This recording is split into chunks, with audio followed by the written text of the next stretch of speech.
ever been absolutely certain about something and then later realized you were only seeing part of the picture, but in that moment you genuinely believed you were seeing clearly? This is because our brain constantly filters reality without us even noticing. So it's not recording reality objectively like a camera. You can think of it more as like an editor who is cutting out and selecting information that it deems relevant. By the end of this video, you will understand why reality feels the way it does and how to consciously reshape the lens that you're currently seeing reality through. Our brain constantly receives enormous amounts of sensory information, around 11 million bits of information every single second. But our conscious awareness can only process about 40 to 50 bits of information per second. So our brain needs a filtering system to prevent getting overwhelmed. This is where the reticular activating system, or RAS, comes in. Its job is to filter the incoming information before it enters our conscious awareness. And it does that by determining how relevant that information would be for you.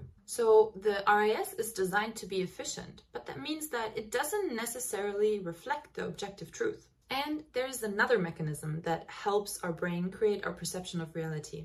This mechanism is called predictive processing. Our brain builds models or predictions of reality based on our past experiences, our beliefs, our identity, emotional associations, and our expectations. The RAS then compares the incoming information to these predictions or models.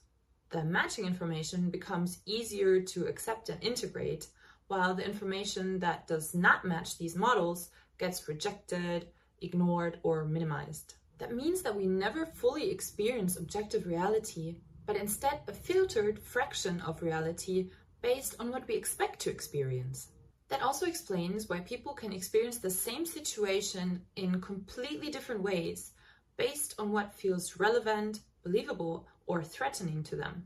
A quick personal example of how the RAS works is I'm studying Korean at the moment, and every time I learn a new word, suddenly I start noticing that word everywhere. It was probably already there because I'm living in the same environment, but my brain simply didn't pick up on it before. So in a way, the RAS works like a social media algorithm. The more we engage with something, the more it gets shown to us. The only problem is that it doesn't just shape our Instagram feed, but instead our entire reality. So as we talked about before, your internal filter is shaped by your identity, your beliefs, your expectations, and also emotionally charged experiences. On the other hand, it can also be shaped by your goals, your intentions, and your priorities. Many of our beliefs are adopted before we have the conscious ability to question them, and they shape our identity. Our identity then creates expectations, and those expectations create predictions about the world and what's going to happen. And then these predictions shape our perception, our emotional reactions, and therefore our behavior. There's actual studies that show that expectations can influence our performance accuracy, which makes sense because if somebody's already expecting to fail, they will experience more anxiety and stress. They will monitor themselves more, they will hesitate more, and that will result in lower confidence and therefore reduced performance. That's because the brain begins filtering for signs of failure. Mistakes become more evident, while proof of the opposite becomes less available. Let me give you a few more examples of how this mechanism actually plays out in real life. Especially painful emotional experiences can rapidly reshape our filter. Let's say somebody experiences negative things in a romantic relationship. They might form a conclusion that that is just how people are. Their brain starts filtering for evidence of that belief. It begins to expect those patterns. The opposite examples get filtered out, and therefore that person might actually experience a similar situation over and over again. Not because that's just their destiny, but because their brain has been biased towards proving that belief right. Another example would be somebody who believes that they're just broke or bad with money. There might be opportunities in their life to change their financial reality, but because their brain doesn't expect that, they will probably not notice those opportunities or see them as realistic. Or even if they try to act on them, there might be internal resistance because those opportunities and the type of life they would lead to contradict their current existing self-image. And often our behavior is shaped before we can even make a conscious decision about it. So our filter doesn't just shape our perception, but also our actions. And this can have quite drastic consequences on our lives. Let's say, for example, that somebody is in a relationship with somebody who actually cares about them, but their self-image says that they are not lovable or not worthy of love. Even if that person actually expresses their care towards them, they will probably not be able to fully receive that. Instead, their brain will start looking for the catch or the other shoe to drop. They might have thoughts like, oh, they just like me because they don't really know me, or they will leave me eventually, or even something must be wrong with that person if they actually like me. And these thoughts often turn into self-sabotaging behavior.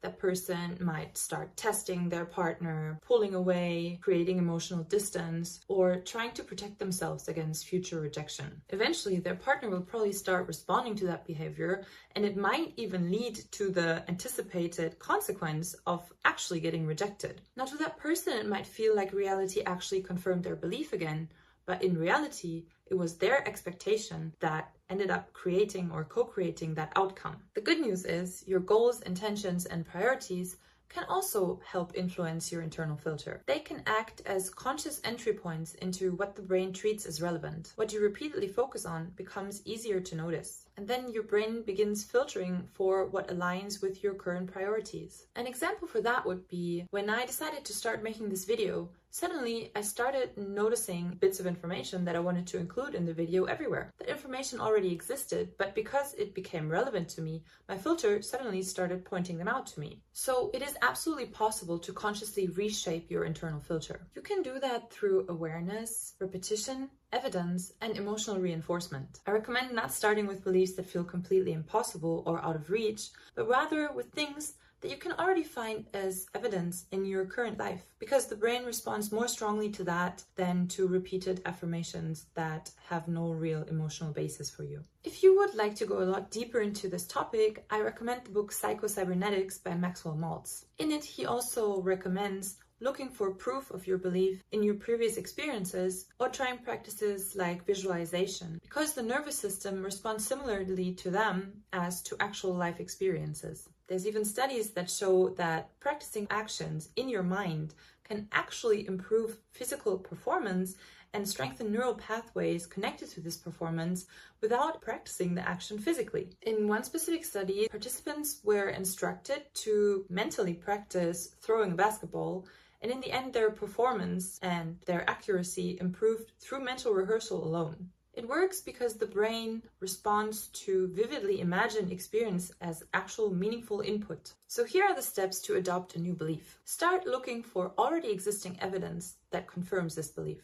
Your brain will then start looking for more proof that that belief might be true. Then, through your attention and repeated focus on that belief, it will strengthen over time.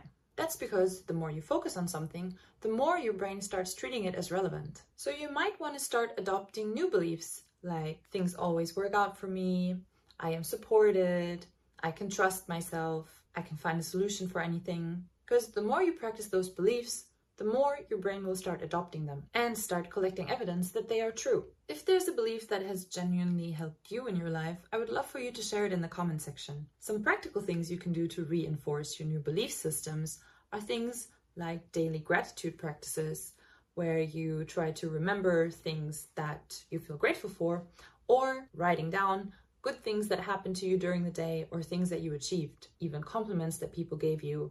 Anything that supports what you want to start believing. To sum it up, here's what I want you to take away from this video. First of all, you're probably not experiencing objective reality, but instead a filtered version that was shaped by your beliefs, your identity, and your expectations. That filter doesn't only shape your perception, but also where your attention goes, your emotional reactions, your decision-making process, and therefore also your resulting behaviors. And over time, those patterns can influence outcomes and reinforce existing beliefs. And last but not least, the good news is that filter can be reshaped through attention training, visualization, evidence collection, etc. So while most of the time, all of that happens without us even noticing, before it even comes to our awareness, when we become aware of it, when we become conscious of it, we can actually participate in shaping our filter rather than just unconsciously reacting to it. If you would like support in this process, I will put a link to my coaching below. And if this video resonated, you can like it, leave me a comment, and subscribe so you don't miss out on the next video. Thank you so much for watching. I'll see you next time. Bye!